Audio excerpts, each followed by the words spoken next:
जय हिंद। आज हम बात करने वाले हैं कि जो कोर्ट के द्वारा गैर जमानती वारंट यानी कि NBW जो जारी किया जाता है उसको रिकॉल कैसे कराया जाए। बेसिकली जो रिकॉल होता है 70(2) CRPC सेक्शन में एप्लीकेशन पड़ती है, उसके तहत रिकॉल किया जाता है। अब हम यहाँ पे देखेंगे, पहले सबसे जो होता है कोर्ट का नाम वही रहेगा, फौजदारी वाद संख्या रहेगा, मुकदमा अपराध संख्या रहेगा यानी कि FIR नंबर रहेगा, और यहाँ पे सरकार बनाम जो नाम है वो रहेगा, धारा रहेगा, थाना रहेगा, जनपद रहेगा। यहाँ पे हेडिंग पड़ जाएगा प्रार्थना पत्र वास्ते निरस्त करने हेतु गैर जमानती वारंट। और इसको कैसे लिखेंगे, यहाँ पे ध्यान देने वाली बात यह है कि यहाँ पे लिखा जाएगा उपरोक्त दंडवाद में सविनय निवेदन है कि प्रार्थी जमानत पर है, क्योंकि ऑलरेडी वो जमानत पे रह चुका है तभी तो वारंट हुआ है। लेकिन कभी कभी ये होता है कि सम्मन जाता, आप बेल नहीं कराए हैं, हाजिर नहीं होते, तो उस कंडीशन में भी वारंट हो जाता है। तो वहाँ पे आप बेल करेंगे, फर्स्ट बेल वहाँ पे पड़ेगी, ना कि वहाँ पे रिकॉल होगा। लेकिन अगर जमानत के बाद कई दिनों तक आप नहीं आते हैं तो उस कंडीशन में यहाँ पे NBW हुआ तो रिकॉल ही होगा, ना कि बेल होगा। हाँ, अगर पकड़े जाते हैं, जेल में बंद हो जाता है NBW होने के बाद, तो उस कंडीशन में रिकॉल नहीं होगा, सेकंड बेल पड़ेगी। यहाँ पे इसको रिकॉल एप्लीकेशन दिया जाएगा, सेकंड बेल पड़ेगी।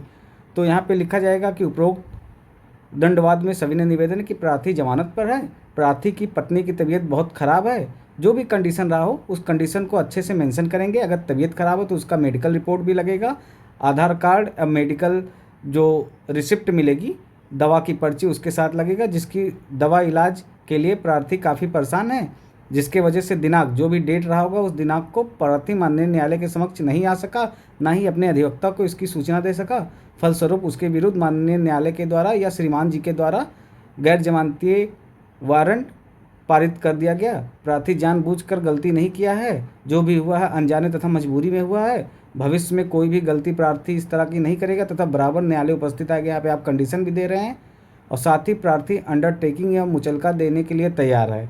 आप यहाँ पे कंडीशन ऑलरेडी दे रहे हैं, अंडरटेकिंग भी दे रहे हैं कि मैं अगले प्रत्येक तारीख पे जो भी कोर्ट बुलाएगा, जो भी डेट लगेगा मेरी फाइल में, हम उस डेट पे हाजिर होंगे कोर्ट के अंदर। तो यहाँ पे लिख देंगे। उसके बाद लास्ट जो लाइन होता है, न्यायहित में उसके विरुद्ध जारी गैर जमानती वारंट दिनांक फला को निरस्त किया जाना आवश्यक एवं न्यायसंगत है। अतः श्रीमान जी से सादर निवेदन है कि उपरोक्त तथ्यों परिस्थितियों को देखते हुए प्रार्थी के विरुद्ध जारी गैर जमानती वारंट आदेश को निरस्त करने की कृपा करें। निरस्त या ऑब्लिक अपास्त भी बोलते हैं हिंदी में, हिंदी का वर्ड थोड़ा सा कठिन होता है। उसके बाद यहाँ पर प्रार्थी का नाम हो जाएगा, यहाँ पे थ्रू काउंसिल अपना साइन हो जाएगा, एक एफिडेविट लगेगी, और जो भी डॉक्यूमेंट आपने दिया, मान के चलिए दवा की पर्ची है, कोई कहीं एडमिट था तो वो सारे डॉक्यूमेंट देंगे तो यहाँ पे रिकॉल हो जाता है। अगर यहाँ पे टेंडर जमा होता है तो टेंडर के लिए भी जमा होता है।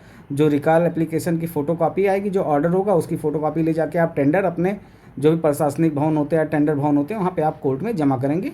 बस इतना सा प्रैक्टिकल लाइफ का वो होता है, प्रोसेस होता है, जो नए अधिवक्तागण हमारे जूनियर महोदय होते हैं अधिवक्तागण, उनको जानना बहुत ज़रूरी होता है। ये सब सीखने में काफ़ी टाइम उनका लग जाता है, तो यहाँ पे मैंने उनका काम आसान कर दिया है।